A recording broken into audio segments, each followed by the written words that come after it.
Okay, കഴിഞ്ഞ ക്ലാസ്സിൽ നമ്മൾ സർവീസ് കോസ്റ്റ് യൂണിറ്റിനെ കുറിച്ച് പറഞ്ഞാൽ അതിൽ സിമ്പിൾ കോസ്റ്റ് യൂണിറ്റും അതുപോലെ കോമ്പൗണ്ട് കോസ്റ്റ് യൂണിറ്റും ഡിസ്കസ് ചെയ്തു, അതിൻ്റെ എക്സാമ്പിൾസ് പറഞ്ഞു.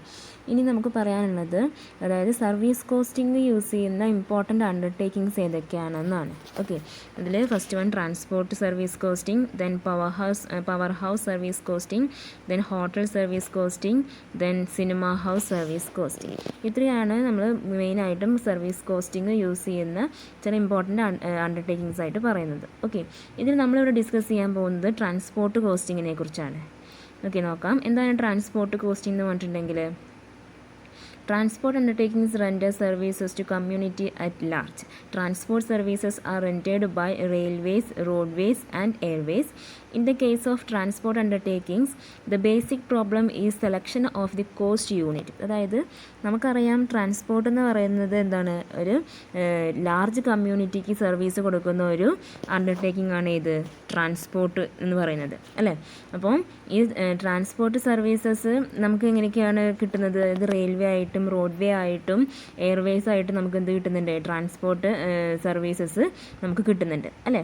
അപ്പോൾ ഈ ട്രാൻസ്പോർട്ട് അണ്ടർടേക്കിങ്ങിൻ്റെ കേസിൽ വരുന്നൊരു പ്രധാനപ്പെട്ട പ്രോബ്ലം എന്ന് പറയുന്നത് selection of the cost unit ആണ്. കോസ്റ്റ് യൂണിറ്റ് സെലക്ട് ചെയ്യുക എന്നുള്ളതാണ് ട്രാൻസ്പോർട്ട് അണ്ടർടേക്കിങ്ങിൻ്റെ ഒരു മെയിൻ പ്രോബ്ലം ആയിട്ട് വരുന്നത്. Okay, cost unit should be carefully selected. While selecting the cost unit, certain factors will have to be considered. The important factors are number of passengers, tonnage carried, distance covered, capacity, etc. അതായത് നമ്മൾ പറഞ്ഞു cost unit select ചെയ്യുക എന്നുള്ളതാണ് ഈ പറയുന്ന transport സർവീസസിൻ്റെ ഒരു main problem എന്ന് പറയുന്നതെന്ന് പറഞ്ഞു, അല്ലേ? അപ്പോൾ കോസ്റ്റ് യൂണിറ്റ് നമ്മൾ സെലക്ട് ചെയ്യുന്നത് വളരെ കെയർഫുള്ളായിട്ട് സെലക്ട് ചെയ്യേണ്ട ഒരു കാര്യമാണ് ഇത് കോസ്റ്റ് യൂണിറ്റ് എന്ന് പറയുന്നത്. അപ്പോൾ ഒരുപാട് ഫാക്ടേഴ്സ് കൺസിഡർ ചെയ്തിട്ടാണ് നമ്മൾ എന്ത് ചെയ്യേണ്ടത്? കോസ്റ്റ് യൂണിറ്റ് സെലക്ട് ചെയ്യേണ്ടത്. അപ്പോൾ ഇവിടെ ട്രാൻസ്പോർട്ട് അണ്ടർടേക്കിങ്ങിൻ്റെ കേസിൽ നമ്മുടെ ഫാക്ടേഴ്സ് നമ്മൾ കൺസിഡർ ചെയ്യേണ്ട ഫാക്ടേഴ്സ് എന്ന് പറയുന്നത് പാസഞ്ചേഴ്സ്, അതുപോലെ tonnage carried, then distance covered, capacity, ഇതൊക്കെയാണ് എന്ത് ചെയ്യേണ്ടത്? ഇതൊക്കെ കൺസിഡർ ചെയ്തുകൊണ്ടാണ് നമ്മൾ അവിടെ ട്രാൻസ്പോർട്ട് അണ്ടർടേക്കിങ്ങിൽ കോസ്റ്റ് യൂണിറ്റ് കൺസിഡർ ചെയ്യേണ്ടത്. ഓക്കെ, അപ്പോൾ എന്തൊക്കെയാണ് ഈ ട്രാൻസ്പോർട്ട് കോസ്റ്റിങ്ങിൻ്റെ ഒബ്ജക്റ്റീവ്സ് എന്ന് നോക്കാം. ട്രാൻസ്പോർട്ട് കോസ്റ്റിംഗ് എന്താണെന്ന് നമുക്ക് മനസ്സിലായി. അതായത് സർവീസസ്, അതായത് ട്രാൻസ്പോർട്ട് സർവീസസ് നമുക്ക് കിട്ടുന്ന റെയിൽവേസ്, റോഡ്വേസ്, എയർവേസിലൂടെയൊക്കെ തന്നെയാണ്. അപ്പോൾ ഈ ട്രാൻസ്പോർട്ട് അണ്ടർടേക്കിങ്സിന് മെയിൻ പ്രോബ്ലം എന്ന് പറയുന്നത് എന്താണ്? കോസ്റ്റ് യൂണിറ്റ് സെലക്ട് ചെയ്യുക എന്നുള്ളതാണ് ഒരു പ്രധാനപ്പെട്ട പ്രോബ്ലം. അപ്പോൾ അതിന് നമ്മൾ എന്ത് ചെയ്യണം? ഒരുപാട് ഫാക്ടേഴ്സ് കൺസിഡർ ചെയ്തുകൊണ്ടാണ് എന്ത് ചെയ്യേണ്ടത്? ഇവിടെ കോസ്റ്റ് യൂണിറ്റ് സെലക്ട് ചെയ്യേണ്ടത്. അതായത് passengers, tonnage carried, distance covered, capacity, ഇതൊക്കെ കൺസിഡർ ചെയ്തുകൊണ്ടാണ് നമ്മൾ എന്ത് ചെയ്യേണ്ടത്? ഈ ഫാക്ടേഴ്സൊക്കെ കൺസിഡർ ചെയ്തുകൊണ്ടാണ് ട്രാൻസ്പോർട്ട് കോസ്റ്റിങ്ങിൽ കോസ്റ്റ് യൂണിറ്റ് നമ്മൾ സെലക്ട് ചെയ്യേണ്ടത്. ഓക്കെ, ഇനി എന്തൊക്കെയാണ് ട്രാൻസ്പോർട്ട് കോസ്റ്റിങ്ങിൻ്റെ ഒബ്ജക്റ്റീവ്സ് എന്ന് നോക്കാം. First one, to compute operating cost of running a vehicle. അതായത് ഒരു വെഹിക്കിൾ റൺ ചെയ്യുന്നതിൻ്റെ ഓപ്പറേറ്റിംഗ് കോസ്റ്റ്.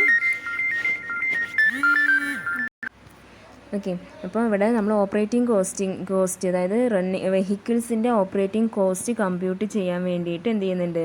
ഈ പറയുന്ന ട്രാൻസ്പോർട്ട് കോസ്റ്റിംഗ് നമ്മൾ അതൊരു ഒബ്ജക്റ്റീവാണ്. ട്രാൻസ്പോർട്ട് കോസ്റ്റിങ്ങിൻ്റെ ഒരു ഒബ്ജക്റ്റീവായിട്ട് പറയാം. ഓക്കെ, ദെൻ പിന്നെ പറയുന്നത് to control cost and avoid wastage of all kinds. അതായത് കോസ്റ്റ് കൺട്രോൾ ചെയ്യാനും അതുപോലെ എല്ലാ തരത്തിലുള്ള വേസ്റ്റേജസ് ഒഴിവാക്കുക എന്നുള്ളതും ഈ ട്രാൻസ്പോർട്ട് കോസ്റ്റിങ്ങിൻ്റെ ഒരു ഒബ്ജക്റ്റീവാണ്. ദെൻ പിന്നെ പറയുന്നത് to compare cost with that of previous periods or other organisation. അതായത് പ്രീവിയസ് പീരിയഡ്സിൽ നമുക്കുണ്ടായിട്ടുള്ള കോസ്റ്റും അതുപോലെ മറ്റുള്ള ഓർഗനൈസേഷൻ്റെ കോസ്റ്റുമായിട്ട് എന്ത് ചെയ്യുക? നമ്മുടെ കോസ്റ്റിനെ കമ്പയർ ചെയ്യുക. അതും ഈ ട്രാൻസ്പോർട്ട് കോസ്റ്റിങ്ങിൻ്റെ ഒരു ഒബ്ജക്റ്റീവായിട്ട് പറയാം. Okay, then fourth one, to determine the fare or freight rate to be charged. അതായത് നമ്മൾ ചാർജ് ചെയ്യേണ്ട ഫെയർ അല്ലെങ്കിൽ ഫ്രൈറ്റ് റേറ്റ് ഡിറ്റർമൈൻ ചെയ്യുക എന്നുള്ളതും ട്രാൻസ്പോർട്ട് കോസ്റ്റിങ്ങിൻ്റെ ഒരു ഒബ്ജക്റ്റീവാണ്. Then to find the cost of services rendered to other departments. നമ്മൾ മറ്റുള്ള ഡിപ്പാർട്ട്മെൻറ്റുകൾക്ക് നമ്മൾ പ്രൊവൈഡ് ചെയ്യുന്ന റെൻഡർ ചെയ്യുന്ന സർവീസസിൻ്റെ കോസ്റ്റ് ഫൈൻഡ് ഔട്ട് ചെയ്യുക. അതും ഇതിൻ്റെ ഒരു ഒബ്ജക്റ്റീവാണ്. Then last one, to ensure the proper utilisation of vehicles. അതായത് നമ്മുടെ വെഹിക്കിൾസിൽ നമുക്ക് അവൈലബിൾ ആയിട്ടുള്ള വെഹിക്കിൾസ് നമ്മൾ പ്രോപ്പറായിട്ട് യൂസ് ചെയ്യുന്നുണ്ട് എന്നുള്ളത് ആ കാര്യത്തിലൊക്കെ ഒരു എൻഷുർ ഉറപ്പ് വരുത്തുക. അതും ഈ ട്രാൻസ്പോർട്ട് കോസ്റ്റിങ്ങിൻ്റെ ഒബ്ജക്റ്റീവ്സ് ആയിട്ട് പറയാം. Okay, these are the important objectives of transport costing.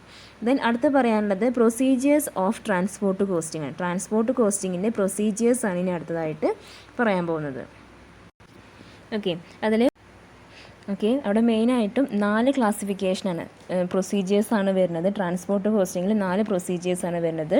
First one collection of cost, then classification or compilation of cost, then selection of appropriate cost unit, and last one preparation of service cost statement. അപ്പോൾ ഇത്രയും 4 പ്രൊസീജിയേഴ്സാണ് ഒരു transport കോസ്റ്റിങ്ങിൽ വരുന്നത്. Okay, while determining the costing of service cost in transport undertakings, the following procedures are adopted. First one, collection of cost, then classification or combination of cost, then selection of appropriate cost unit, and last one preparation of service cost statement. Okay, അപ്പോൾ ഇനി നമുക്കിതിൽ ഓരോ step എങ്ങനെയാണെന്ന് നോക്കാം. First one പറയുന്നത് collection of cost ആണ് അല്ലേ. First സ്റ്റെപ്പായിട്ട് പറയുന്നത് കളക്ഷൻ ഓഫ് കോസ്റ്റ്. എന്താണ് അവിടെ പറയുന്നത്? Most of the detail required for transport costing are obtained from daily log sheet. Okay, അതായത് നമുക്ക് ട്രാൻസ്പോർട്ട് കോസ്റ്റിങ്ങിൽ ആവശ്യമായിട്ടുള്ള ഡാറ്റാസ്, റിക്വയർഡ് ഡാറ്റാസ് നമുക്ക് കിട്ടുന്നത് എവിടുന്ന് വേണ്ടിയിട്ടാണ്, എവിടുന്നാണ് കിട്ടുന്നത്? ഡെയിലി കോസ്റ്റ് ലോഗ് ഷീറ്റിൽ നിന്നാണ് നമുക്ക് ആവശ്യമായിട്ടുള്ള ഡാറ്റാസ് കിട്ടുന്നത് അല്ലേ.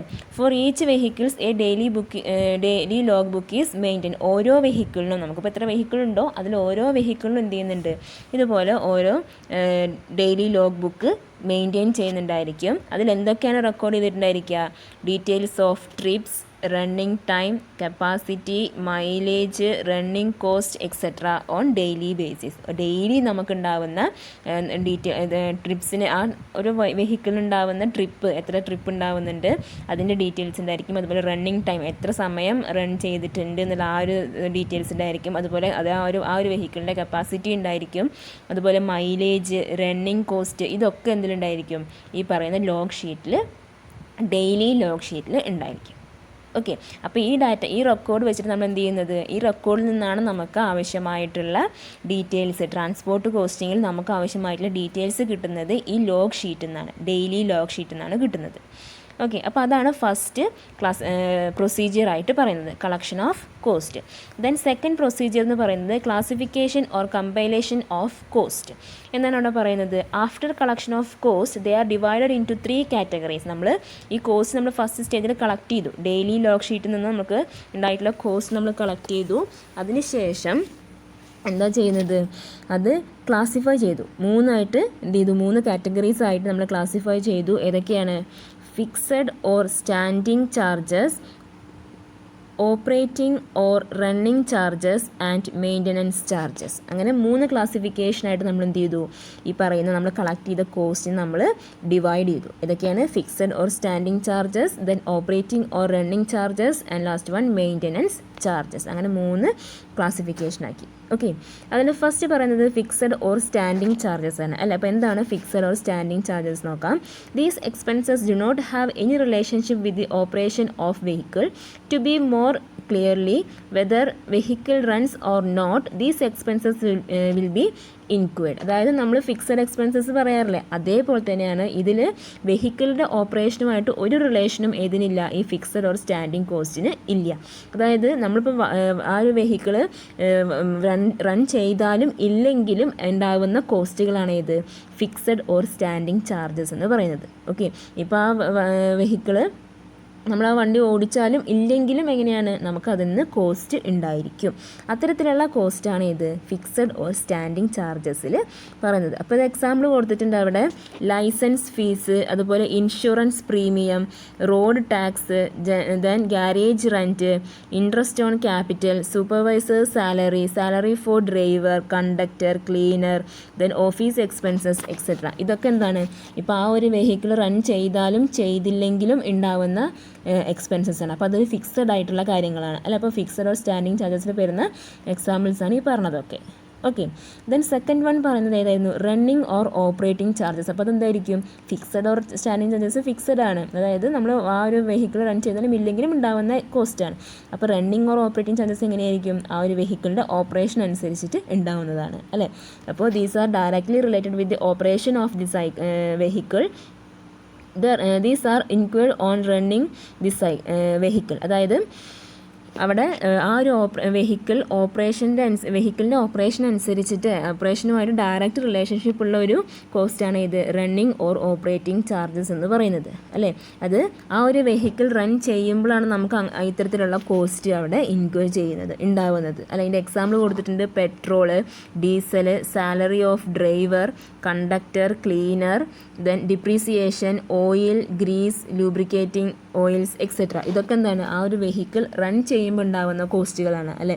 എന്തായാലും വെഹിക്കിൾ റൺ ചെയ്താൽ ഓപ്പറേറ്റ് ചെയ്തിട്ടുണ്ടെങ്കിൽ എന്താണ് നമുക്ക് പെട്രോൾ എന്തായാലും അടിക്കണം അല്ലേ. അപ്പോൾ പെട്രോൾ എന്നുള്ളത് അതൊരു റണ്ണിങ് ചാർജസ് ആയിട്ട് പറഞ്ഞൂടെ. അപ്പോൾ ആ ഒരു വെഹിക്കിളിൻ്റെ പ്രവർത്തനവുമായിട്ട് ഡയറക്റ്റ് റിലേഷൻഷിപ്പുള്ള ഒരു കോസ്റ്റാണ് ഈ പറയുന്ന കാര്യങ്ങളൊക്കെ. അതാണ് അതിനെയാണ് നമ്മൾ റണ്ണിങ് ഓർ ഓപ്പറേറ്റിംഗ് ചാർജസ് എന്ന് പറയുന്നത്. ഓക്കെ. ദെൻ തേർഡ് വൺ എന്താ പറഞ്ഞിട്ടുള്ളത്? മെയിൻ്റനൻസ് ചാർജസ് പറയുമ്പോൾ എന്താണ്? These are incurred to keep the vehicle in running condition. These are semi variable in nature. എന്താ അവിടെ പറയുന്നത്? These are incurred to keep the vehicle in running condition. അതായത് ആ ഒരു വെഹിക്കിളിനെ റണ്ണിങ് കണ്ടീഷനിലേക്ക് തന്നെ, അതായത് അത് പ്രവർത്തിപ്പിച്ചുകൊണ്ടിരിക്കുന്ന രീതിയിലുള്ളത്. ഓക്കെ. അതായത് മെയിൻ്റനൻസ് ചാർജസ് പറയുമ്പോൾ എന്താണ്? അത് മെയിൻറ്റെയിൻ ചെയ്ത് കൊണ്ടുവരികയാണ്. അത് ഒരിക്കലും പ്രവർത്തനം നിലയ്ക്കാത്ത രീതിയിൽ കണ്ടിന്യൂസ് ആയിട്ട് വർക്ക് ചെയ്യാൻ വേണ്ടിയിട്ട് അല്ലേ. അപ്പോൾ അതിനെയാണ് നമ്മൾ മെയിൻ്റനൻസ് ചാർജസ് എന്ന് പറയുന്നത്. ഇത് എങ്ങനെയാണ്? സെമി വേരിയബിൾ ഇൻ നേച്ചറാണ്. ഫിക്സഡും അല്ല വേരിയബിളും അല്ല, ആ ഒരു രീതിയിലാണ്. ഫിക്സഡും സെമി വേരിയബിൾ ഇൻ നേച്ചറിലാണ് ഇത് വരുന്നത്, ഈ മെയിൻ്റനൻസ് ചാർജസ് വരുന്നത്. ഓക്കെ. അതിനെന്തൊക്കെയാണ് വരുന്നത്? Repairs, then maintenance, cost of tyre, tube, spare accessories, cleaning, painting, servicing etcetera. ഇതൊക്കെ ഇതിൽ വരുന്നതാണ് മെയിൻ്റനൻസ് ചാർജസിൽ വരുന്നത്. അപ്പോൾ 3 ടൈപ്പാണ് ക്ലാസിഫിക്കേഷൻ ഓഫ് കോസ്റ്റ്. നമ്മൾ കളക്ട് ചെയ്ത കോസ്റ്റ് നമ്മൾ ക്ലാസിഫൈ ചെയ്യുന്ന 3 ക്ലാസിഫിക്കേഷനായിട്ടാണ്. First fixed or standing charges, then running or operating charges, and third one maintenance charges. Okay, ഒന്ന് മനസ്സിലായല്ലോ. ഇനി അടുത്ത് പറയുന്നത് ദെൻ തേർഡ് സ്റ്റെപ്പ് പറയുന്നത് selection of appropriate cost unit. നമ്മൾ ഫസ്റ്റ് കോസ്റ്റ് കളക്ട് ചെയ്തു, ദെൻ ക്ലാസിഫിക്കേഷൻ, കോസ്റ്റ് നമ്മൾ കളക്ട് ചെയ്ത കോസ്റ്റ് നമ്മൾ ക്ലാസിഫൈ ചെയ്തു, ദെൻ തേർഡ് വൺ എന്താ പറഞ്ഞത്? അത് സെലക്ഷൻ ഓഫ് അപ്രോപ്രിയേറ്റ് കോസ്റ്റ്. നമുക്ക് അപ്രോപ്രിയേറ്റ് ആയിട്ടുള്ള കോസ്റ്റ് യൂണിറ്റ് എന്ത് ചെയ്യണം? സെലക്ട് ചെയ്യണം അല്ലേ. അപ്പോൾ അത് പറയുന്നത് generally in transport costing there will be compound cost unit like passenger, kilometer per passenger mile, ton kilometer per ton, then miles etc. അപ്പോൾ ഇവിടെ കോസ്റ്റ് യൂണിറ്റ് നമ്മൾ എടുക്കുന്നത് കോമ്പൗണ്ട് കോസ്റ്റ് യൂണിറ്റിലാണ് എടുക്കുന്നത്. ഓക്കെ, അതിലൊരു ഇക്വേഷൻ കൊടുത്തിട്ടുണ്ട് കാണാനുള്ള. കോസ്റ്റ് യൂണിറ്റ് കാണാവുന്ന equation അവിടെ പറയുന്നുണ്ട്. Number of vehicles into capacity into kilometre or miles into days into passenger or weight actually carried. ഇതാണ് അതിലൊരു ഇക്വേഷൻ പറയുന്നത്. ഓക്കെ, അപ്പോൾ നമുക്കിനി അത് വെച്ചിട്ടൊരു എക്സാമ്പിൾ നോക്കാം. ഓക്കെ, ക്വസ്റ്റ്യൻ പറയുന്നുണ്ട്: from the following information calculate total kilometres and total passenger kilometre. നമ്മൾ ടോട്ടൽ കിലോമീറ്റർ നമുക്ക് കാണണം, അതുപോലെ എന്ത് വേണം? ടോട്ടൽ പാസഞ്ചേഴ്സ് കിലോമീറ്ററും കാണണം. ഓക്കെ, നമുക്ക് ഡാറ്റാസ് തന്നിട്ടുണ്ട്. നമ്പർ ഓഫ് ബസ് എന്ന് പറയുന്നത് 5 ആണ്. 5 ബസ്സാണുള്ളത്. Then days operated in a month. ഒരു മാസത്തിൽ എത്ര ദിവസം ഓപ്പറേറ്റ് ചെയ്തിട്ടുണ്ട്? 25 ഡേയ്സ് തന്നിട്ടുണ്ട്. Then trips made by each bus. അതിൽ 5 ബസ്സാണുള്ളത്. ഓരോ ബസ്സിനും ഉണ്ടായിട്ടുള്ള ട്രിപ്പ് എന്ന് പറയുന്നത് 4 ആണ്. ദെൻ ഡിസ്റ്റൻസ് ഓഫ് റൂട്ടുകൾ തമ്മിലുള്ള ഡിസ്റ്റൻസ് എന്ന് പറയുന്നത് 20 കിലോമീറ്റേഴ്സ് ലോങ്. വൺ സൈഡാണ്, ഒരു സൈഡിലേക്ക് മാത്രമായിട്ട് 20 കിലോമീറ്റേഴ്സ് ആണുള്ളത്. അപ്പോൾ 2 സൈഡിലേക്ക് വരുമ്പോൾ എത്രയായിരിക്കും? 20 + 20 അല്ലെങ്കിൽ 20 × 2 ചെയ്യുമ്പോൾ എത്ര കിട്ടും? 40 കിലോമീറ്റേഴ്സ് വരും അല്ലേ. ടോട്ടൽ 40 വരും. ദെൻ കപ്പാസിറ്റി ഓഫ് ബസ് എന്ന് പറയുന്നത് 50 പാസഞ്ചേഴ്സാണ്. ആ ഒരു ബസ്സിൻ്റെ കപ്പാസിറ്റി എന്ന് പറയുന്നത് 50 പാസഞ്ചേഴ്സാണ്. ദെൻ ലാസ്റ്റ് എന്താ പറഞ്ഞിട്ടുള്ളത്? നോർമൽ പാസഞ്ചർ ട്രാവലിംഗ് എന്ന് പറയുന്നത് 90% ഓഫ് കപ്പാസിറ്റിയാണ്. കപ്പാസിറ്റി 90% ആണ് എന്ത്? നോർമൽ പാസഞ്ചർ ട്രാവലിംഗ് എന്ന് പറയുന്നത്. ഓക്കെ, അപ്പോൾ ഇത്രയും ഡീറ്റെയിൽസ് നമുക്ക് തന്നിട്ടുണ്ട്. ഇത് വെച്ച് നമ്മൾ എന്ത് ചെയ്യണം? ടോട്ടൽ കിലോമീറ്ററും കണ്ടുപിടിക്കണം, അതുപോലെ ടോട്ടൽ പാസഞ്ചേഴ്സ് കിലോമീറ്റർ നമ്മൾ കണ്ടുപിടിക്കണം. ഓക്കെ, അപ്പോൾ നമുക്ക് ഫസ്റ്റ് എന്ത് ചെയ്യാം? ടോട്ടൽ കിലോമീറ്റർ കവേർഡ് കണ്ടുപിടിക്കാം. അപ്പോൾ ടോട്ടൽ കിലോമീറ്റർ കണ്ടുപിടിക്കാനുള്ള ഇക്വേഷൻ, അതായത് ഈ ഒരു ഇക്വേഷൻ വെച്ചിട്ട് നമുക്ക് എന്ത് ചെയ്യാം? ടോട്ടൽ കിലോമീറ്റർ കാണാം. എങ്ങനെയാണ്? Number of buses into number of days into number of TRIPS into distance of TRIPS. Okay, അപ്പോൾ ഈ ഒരു ഇക്വേഷൻ നമുക്ക് നോക്കുമ്പോൾ ഇതിൽ നമുക്ക് ഡയറക്റ്റ് എല്ലാ ഡീറ്റെയിൽസും തന്നിട്ടുണ്ട് ഇല്ലേ. നമ്പർ ഓഫ് ബസ് എത്രയാണ്? 5 ആണ് അല്ലേ. അപ്പോൾ 5 ഇൻറ്റു പിന്നെന്താ പറഞ്ഞിട്ടുള്ളത്, നമ്പർ ഓഫ് ഡേയ്സ് ആണ്. നമ്പർ ഓഫ് ഡേയ്സ് എത്രയാണ് പറഞ്ഞിട്ടുള്ളത്, 25 ആണ് അല്ലേ. ഒരു മാസത്തിൽ എത്ര ദിവസം ഓപ്പറേറ്റ് ചെയ്തു എന്ന് പറഞ്ഞിട്ട് അല്ലേ. അപ്പോൾ 25 ആണ് എന്ത് പറഞ്ഞിട്ടുള്ളത്, ഡേയ്സ് പറഞ്ഞിട്ടുള്ളത്. ദെൻ നമ്പർ ഓഫ് ട്രിപ്സ് എത്രയാണ്, 4 ആണ് അല്ലേ. നമ്പർ ഓഫ് ട്രിപ്സ് ഈച്ച് ബസ്സും ഓരോ ബസ്സിനുള്ള ട്രിപ്പ് എന്ന് പറയുന്നത് 4 ആണ്. അപ്പോൾ ഇൻറ്റു 4. ദെൻ പിന്നെന്താണ്, into distance of trip. Distance എന്ന് പറയുന്നത് എങ്ങനെയാണ്, 20 ആണ് അല്ലേ. ഡിസ്റ്റൻസ് ഓഫ് റൂട്ട് എന്ന് പറഞ്ഞിട്ട് 20 കിലോമീറ്റേഴ്സ് പറഞ്ഞിട്ടുണ്ട്. വൺ സൈഡിലാണ് എന്ത് 20, അങ്ങോട്ട് മാത്രമല്ല തിരിച്ചും വന്നിട്ടുണ്ടാവും, അതും അതിൽ ആ ഒരു ഡിസ്റ്റൻസിൽ പെടും അല്ലേ. അപ്പോൾ 20 × 2 ചെയ്യുമ്പോൾ 40, അതാണ് എന്ത് വരുന്നത്, നമ്മുടെ ഡിസ്റ്റൻസ് ഓഫ് റൂട്ട് വരുന്നത്. ഓക്കെ, അപ്പോൾ ഇത് എല്ലാം കൂടെ മൾട്ടിപ്ലൈ ചെയ്യുമ്പോൾ നമുക്ക് 20,000 കിലോമീറ്റേഴ്സ് ആണ് എന്ത് കിട്ടുന്നത്, ടോട്ടൽ കിലോമീറ്റേഴ്സ് കിട്ടുന്നത്. ഓക്കെ, ഇപ്പോൾ നമ്മൾ ടോട്ടൽ കിലോമീറ്റർ കണ്ടു, എത്രയാണ്, 20,000 കിലോമീറ്റേഴ്സ് ആണ് അവർ ടോട്ടലി ഉള്ള കിലോമീറ്റർ. ഓക്കെ, ഇനി നമുക്ക് കാണേണ്ടത് എന്താണ്, പാസഞ്ചേഴ്സ് കിലോമീറ്റർ കാണണം അല്ലേ. പാസഞ്ചേഴ്സ് കിലോമീറ്റർ കാണുന്നത് ഇപ്പോൾ നമ്മൾ കണ്ട ഒരു ഇക്വേഷൻ, അതിൻ്റെ കൂടെ കപ്പാസിറ്റി ഇൻറ്റു നോർമൽ പാസഞ്ചർ ട്രാവലിങ്ങും കൂടെ ചേർക്കണം. അതായത് ഇത് ഈ ഒരു ഇക്വേഷനാണ് വരിക. Number of buses into number of days into number of TRIPS into distance per trip into capacity into normal passenger travelling അല്ലേ. അപ്പോൾ ഇതിൽ ഈ ഡിസ്റ്റൻസ് ഓഫ് ട്രിപ്പ് വരെ ഏതാണ്, നമ്മൾ നേരത്തെ ചെയ്തതാണ്. അതിൻ്റെ ആൻസർ നമുക്കറിയാം എത്രയാണ്, 20,000 കിലോമീറ്റർ ആണ് അല്ലേ. അപ്പോൾ ഇൻറ്റു ഒരു capacity into normal passenger travelling ചെയ്താൽ നമുക്ക് ഈ ആൻസർ കിട്ടും. അതല്ലെങ്കിൽ എല്ലാത്തിൻ്റെയും റേറ്റ് ഒന്നുകൂടി എടുത്ത് എഴുതി ചെയ്താൽ നമുക്കെന്ത് കിട്ടും, ആൻസർ കിട്ടും. ഓക്കെ, അപ്പോൾ രണ്ട് രീതിയിൽ ഇവിടെ പറയുന്നുണ്ട്. നമ്പർ ഓഫ് ബസ് എന്ന് പറയുന്നത് 5 ആണ്, നമ്പർ ഓഫ് ഡേയ്സ് 25 ആണ്, നമ്പർ ഓഫ് ട്രിപ്പ് 4 ആണ്, ഡിസ്റ്റൻസ് പെർ ട്രിപ്പ് 40 ആണ്, ദെൻ കപ്പാസിറ്റി 50 ആണ്, ഇൻറ്റു നോർമൽ പാസഞ്ചർ ട്രാവലിംഗ് 90/100. അപ്പോൾ നമുക്ക് ആൻസർ എത്ര കിട്ടും, 9 lakh ആണ്. 9 lakh പാസഞ്ചേഴ്സ് കിലോമീറ്റേഴ്സാണ് നമുക്ക് അവിടെ ആൻസർ വരുന്നത്. ഓക്കെ, ഇനിയിപ്പോൾ ഈ ഒരു രീതിയിലല്ല, അപ്പോൾ നമ്മൾ നേരത്തെ ചെയ്ത ഈ പറഞ്ഞ പോലെ ഇത്രയും ഈ ഒരു ഇക്വേഷനിൽ ഇത്രയും പോർഷൻ നമുക്ക് നേരത്തെ കിട്ടിയിട്ടുണ്ട്. എത്രയാണ്, 20,000 ആണ് അല്ലേ. പിന്നെ നമുക്ക് കപ്പാസിറ്റി ഇൻറ്റു നോർമൽ പാസഞ്ചർ ട്രാവലിംഗും കൂടി അതിൻ്റെ കൂടെ ചേർക്കാനുള്ളൂ. സോ അതുകൂടെ ഇൻറ്റു ചെയ്താൽ നമുക്ക് എത്ര കിട്ടും, 9 lakh പാസഞ്ചർ കിലോമീറ്റേഴ്സിന് ആൻസർ കിട്ടും. ഓക്കെ, അപ്പോൾ ഈ ഒരു രീതിയിലാണ് നമ്മൾ ടോട്ടൽ കിലോമീറ്ററും അതുപോലെ പാസഞ്ചേഴ്സ് കിലോമീറ്ററും കാണേണ്ടത്. ഓക്കെ, ഇക്വേഷൻ ഓർത്ത് വയ്ക്കുക. അപ്പോൾ പ്രൊസീജിയേഴ്സ് ഓഫ് ട്രാൻസ്പോർട്ട് കോസ്റ്റിങ്ങിൽ നമ്മൾ കളക്ഷൻ ഓഫ് കോസ്റ്റ് പറഞ്ഞു. നമ്മളാദ്യം കോസ്റ്റ് കളക്ട് ചെയ്തു, ദെൻ അതിനെ ക്ലാസിഫൈ ചെയ്തു, 3 ക്ലാസിഫൈ ചെയ്തു. ഫിക്സഡ്, റണ്ണിങ്, അതുപോലെ മെയിൻ്റനൻസ് ചാർജസ്, അങ്ങനെ 3 ക്ലാസിഫൈ ചെയ്തു. അതിനുശേഷം നമ്മൾ എന്ത് ചെയ്തു, selection of appropriate cost unit എങ്ങനെയാണ്, കോസ്റ്റ് യൂണിറ്റ് നമ്മൾ അപ്രോപ്രിയേറ്റ് കോസ്റ്റ് യൂണിറ്റ് സെലക്ട് ചെയ്യേണ്ട കാര്യം പറഞ്ഞു.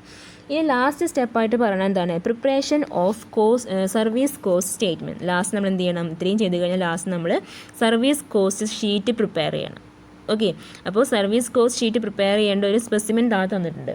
ഇവിടെ a service cost statement is prepared periodically in order to ascertain cost per unit. നമ്മൾ പീരിയോഡിക്കലി ഇതൊരു പ്രിപ്പയർ ചെയ്യുന്നുണ്ട്. എന്തിനു വേണ്ടിയിട്ടാണ്, കോസ്റ്റ് പെർ യൂണിറ്റ് അസർട്ടൈൻ ചെയ്യാൻ വേണ്ടിയിട്ട് നമ്മൾ എന്ത് ചെയ്യുന്നത്, സർവീസ് കോസ്റ്റ് ഷീറ്റ് പ്രിപ്പയർ ചെയ്യുന്നത്.